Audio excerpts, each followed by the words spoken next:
किसान था जिसके 2 बेटे थे। वह बहुत ही आलसी और निकम्मे थे।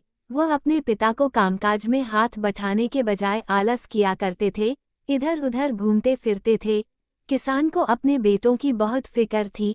वो सोचते थे कि मेरे मरने के बाद इनका क्या होगा, यह अपना पेट कैसे भरेंगे, अपने परिवार को कैसे संभाल पाएंगे। एक दिन किसान की हालत बहुत ही गंभीर थी। कहने का मतलब, किसान मरने की हालत में था। तभी किसान ने अपने दोनों बेटों को बुलाकर उनसे कहा कि हमारे खेत में एक खजाना गड़ा हुआ है, लेकिन वह किस जगह है उसकी जानकारी मुझे भी नहीं है, लेकिन खोदने बाद तुम्हें वो खजाना मिल जाएगा। इतना कहकर खजाने की खबर सुनकर दोनों बेटों के मन में लालच आ गया और वो दोनों खेत पर चले गए और खेत को खोदने लगे। खजाने के लालच में कुछ ही दिनों में पूरे खेत को खोदने के बाद वह घर जाकर बैठ गए और वह अपने पिता को कोसने लगे। इसी तरह कुछ महीने बीत गए और वर्षा ऋतु का आगमन हुआ।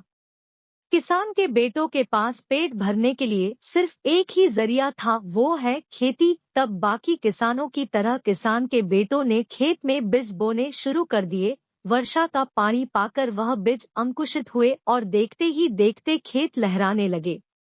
ऐसा लग रहा था कि हवा के झोंके से लहरा रहा था। यह देखकर किसान के बेटे बहुत खुश हो गए।